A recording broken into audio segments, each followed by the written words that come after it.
परावर्तन पूछ दे चाहे अपवर्तन पूछ दे, दोनों का नियम बाबू दो होता है। कितना नियम होता है? दो नियम होता है। परावर्तन पूछ दे चाहे अपवर्तन।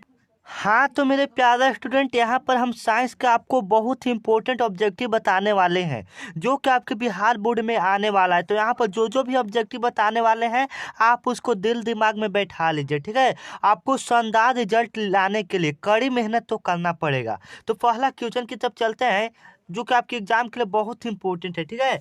प्रकाश के अपवर्तन के कितने नियम होते हैं? प्रकाश के अपवर्तन के कितने नियम होते हैं? यह क्वेश्चन आपके एग्जाम के लिए बहुत ही इंपॉर्टेंट है, ठीक है। प्रकाश के अपवर्तन के कितने नियम होते हैं? तो बाबू परावर्तन पूछ दे चाहे अपवर्तन पूछ दे, दोनों का नियम बाबू दो होता है। कितना नियम होता है? दो नियम होता है। परावर्तन पूछ दे चाहे अपवर्तन पूछ दे, कितने नियम होते हैं? दो नियम होते हैं। आप इसको आसानी से याद कर लेंगे, ठीक है। आज आपको शानदार रिजल्ट के लिए आपको कड़ी मेहनत करना पड़ेगा। तो यहाँ पर जो जो भी ऑब्जेक्टिव हम बताने वाले हैं आप उसको रट जाइए एवं दिमाग में बैठा लीजिए, ठीक है। तो प्रकाश का परावर्तन पूछ दे चाहे अपवर्तन पूछ दे, कितने नियम होते हैं? दो नियम होते हैं, ठीक है मेरे प्यारे स्टूडेंट। चलिए, तो आज आपको शानदार रिजल्ट के लिए कड़ी मेहनत तो करना पड़ेगा। चलिए, तो हम सबसे पहले यहाँ से शुरुआत कर लेते हैं मेरे प्यारे स्टूडेंट। चलिए, सबसे है कि कौन सा पदार्थ नीले लिटमस पथ को लाल कर देता है? तो जो नीला को लाल कर देता है बाबू उसको हम लोग बाबू एसिड बोलते हैं, उसको हम लोग अम्ल बोलते हैं। उसको क्या बोलते हैं? अम्ल बोलते हैं, मतलब एसिड बोलते हैं। और जो लाल को नीला कर दे मतलब उल्टा कर दे उसको हम लोग क्षार बोलते हैं, उसको हम लोग बाबू बेस बोलते हैं, ठीक है। उसको हम लोग क्या बोलते हैं? बेस बोलते हैं, ठीक है। जो नीला को लाल कर दे उसको अम्ल बोलते हैं, जो लाल को नीला कर दे उसको क्षार बोलते हैं, ठीक है। तो यहाँ पर आपको पता हो गया होगा मेरे प्यारे स्टूडेंट। तो यहाँ पर जो भी हम क्वेश्चन बताने वाले हैं आपके एग्जाम के लिए बहुत ही जरूरी है। तो यहाँ पर जो भी प्रश्न बताने वाले हैं आप उसको रट जाइए, ठीक है। चलिए, तो यहाँ पर देख सकते हैं कितना सारा हम यहाँ पर क्वेश्चन लिए हैं। तो चलिए,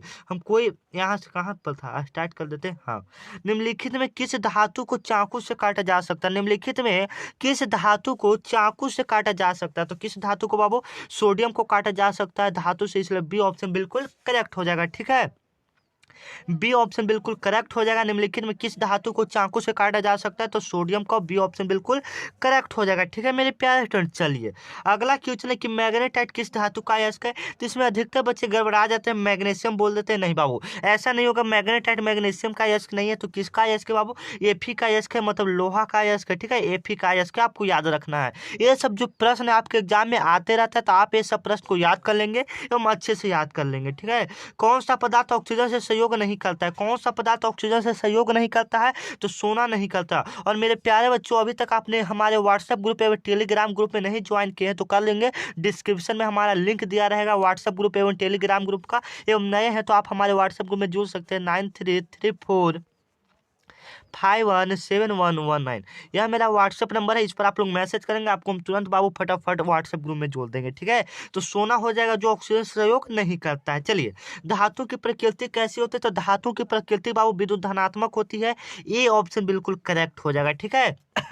धातु की प्रकृति कैसी होती है? विद्युत धनात्मक होती है। ए ऑप्शन बिल्कुल करेक्ट हो जाएगा। चलिए, अगला है कि लोहे को जंग से बचाने के लिए किसका लेप लगाया जाता है? लोहे को जंग से बचाने के लिए किसका लेप चढ़ाया जाता है? तो किसका लेप चढ़ाया जाता है बाबू? जिंक का चढ़ाया जाता है। जेड है जिसका सूत्र होता है, इसका परमाणु संख्या 30 होता है, ठीक है मेरे प्यारे स्टूडेंट। चलिए, छाछ स्वाद में कैसा होता है? छाछ स्वाद में कैसा होता है?